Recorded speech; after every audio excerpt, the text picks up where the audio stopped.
Después de muchos atrasos a causa de la pandemia, se estrenó finalmente la película de James Bond, la número 25 y la quinta con Daniel Craig, Sin tiempo para morir. Como ya es tradicional, todas las películas de James Bond se hacen en el Royal Hall Theatre de Londres, por supuesto, con la presencia de la realeza. Y esta también. Y después habló para los periodistas para contar qué fue para él haber sido el agente 007 y cómo resume la película. Vamos a escucharlo a él y a todo el elenco. What's happening at the beginning of No Time to Die? So we get to know Madeleine a bit more. We see her very complicated relationship with her mother. As it goes through, we learn a lot more about Madeleine. For you, Daniel, I mean, there are so many extraordinary relationships that we see work through in this. How was it for you coming back in to work with Leia again, work with the others? Well, the chance to work with Leia's an extraordinary actress, and all the other extraordinary actors that we have in the film is just best part of my job really, to get to work with them all.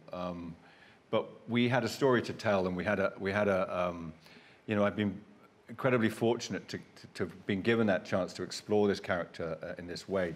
Both Barbara and Michael have given me that chance, and we felt like there was a story to finish off and to wrap up and to bring Leia's story through, but also everybody else's character, Felix's character, Jeffrey, and everybody, and to sort of tie up a lot of loose ends was just an amazing thing to be able to do.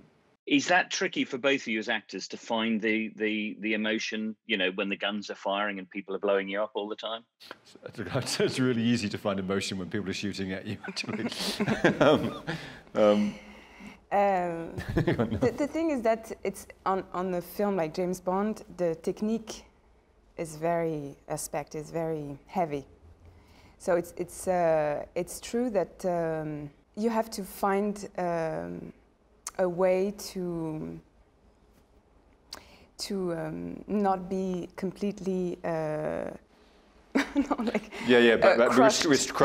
crushed by the technical aspect. Yes, I guess it's always difficult to express emotions in general. I mean, for me, as an actress, I always feel very vulnerable when I show my emotions. And a lot of the time, you'll have someone shouting at you during the scene, because as well as I do, that a lot of the effects will be added on later, so you don't actually see them.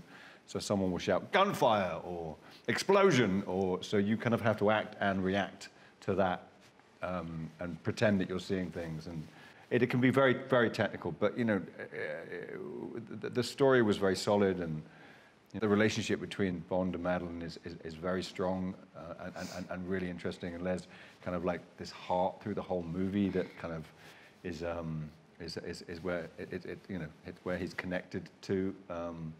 So if you know the plot and you know the story and you know what you're trying to achieve, then all the explosions and everything going off around you, you just let that happen, react to it naturally. Cuando terminó la última escena, se reunió con todos, incluyendo el director y también la productora, Barbara Broccoli, la hija de quien adquirió los derechos para siempre de las obras de Ian Fleming. Y lloró, porque dijo que haber estado con ellos había sido lo mejor que le había pasado en su vida. Your character, first of all, tell us about Paloma. Okay, well, Paloma, it's a CIA agent in Cuba. She's there to help Bond. She's very witty and mischievous and sassy and bubbly, but also very strong, very skilled, very prepared and trained, and she's badass. Skilled, prepared, trained, badass. We see all that. What about you, Anna? How did you get to be skilled, prepared, and badass? I mean, you really do kick ass in this, literally. I do. I mean, I did the best I could in only 3 weeks of training. I wish I had more time, but Yeah, it was a lot of physicality, you know, for this role. A lot of, you know, choreographies and training and gun training too. It was this was all a very new, you know, experience for me. I never did a action film before, so I was trying to take it all in and like forget about the pain and the tiredness, but it was a lot of fun. I really enjoyed this part of the process, and now in the film it looks like I'm amazing at this. Indeed, indeed you are. And also what's nice to see is that little lightness of touch between you and Daniel, you and 007. I mean, obviously you've worked together before, but was that fun, part of the fun as well? Oh my gosh, of course. I mean, yeah, there was no ice to be broken. That was in the, you know, already handled. And there was that, yeah, we were so comfortable with each other, and that playfulness needed to be there, you know. I'm also Cuban, the character is Cuba. We shot in supposedly Cuba. So I brought a lot of, you know, that flavor to the part, and I think Daniel enjoyed that too, and it was great. It was great. It's one of the most, you know, it's one of the scenes with most action in the film. So those touches of like humor were very important. Did you know the Bond films before you got involved? Were they part of your growing up? Yeah, sure. Yes, we did. We did have Bond films on TV in Cuba. I haven't seen all of them, but I'm familiar with them. Yeah. That's an interesting conversation for another day, watching Bond films yes. in Cuba growing up. But, yeah. But with time, I mean, it's literally a strong role physically. We've talked about that, and as you know, the Bond films have worked very hard to bring stronger roles. Is that important to you as an actor as well? Oh yeah, for sure. I think it is. No one wants to play just like a one-layered character. That's boring. That's not, as an actor, you don't have any juice to get from that. So. And I think it's important to also reflect what's, you know, who you are as a woman. I want to play women that I can relate to, and like, you know, I think this movie will, you know, times have changed, and therefore what you see on screen has to like change with it. And this movie will show the evolution of women. Like, we're already introducing like female agents, equally, you know, important, and bringing the action with Bond. So I think that is, you know, it's groundbreaking, and it's not just anymore like the girl in the pretty dress and high heels like waiting there to be rescued. These are women like, you know, with agency and like have real jobs, and they're powerful and strong, and you need to watch out. And I feel like that's what's exciting about it. Después de haber pasado todo tipo de estrés y al cual lo sacó su amigo Hugh Jackman porque le había pasado lo mismo. Lo que pasa que el agente 007 era tan fuerte, este personaje tan icónico, que lo tenía recluido en su casa y decía que era acosado por la prensa, no podía salir, no podía ir al restaurante, en fin, pero salió adelante. Y finalmente estuvo 15 años y esta es su quinta película. Veamos más imágenes de Sin Tiempo para Morir. What can you tell me about your character? Well, it is difficult. Well, I'm relieved to say that the character did not come naturally. I suppose I was investigating what would drive Safin to such a means to an end. You know, at times I thought, is there something about his childhood or something traumatic that is going to make people sympathize or empathize with him? Or do I want to play him as just a purely meticulously evil man?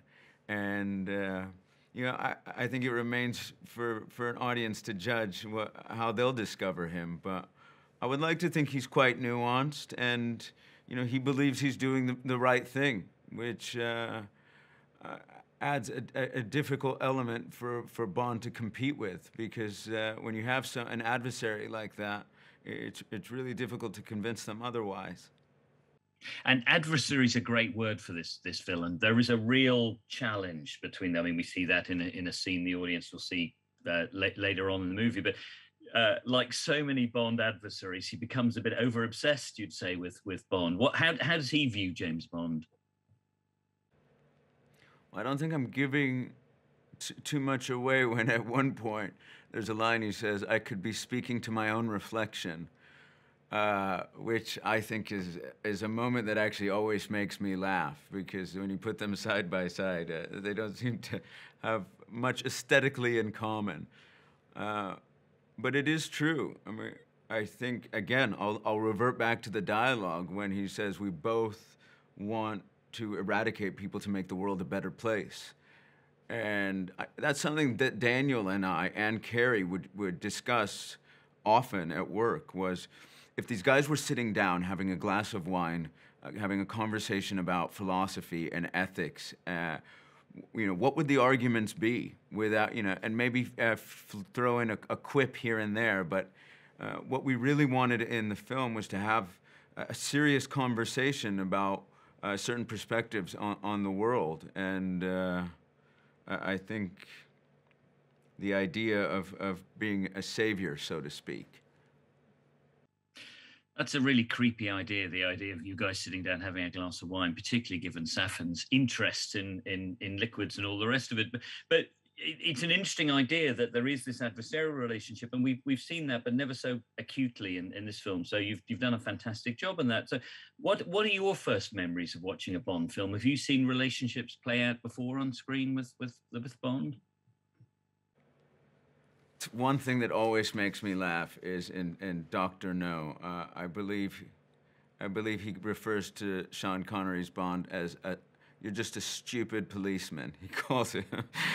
And what I loved about all the Bond films is the things that you could get away with kind of telling as a villain. The coolest man essentially on the planet is ridiculing them in a certain way.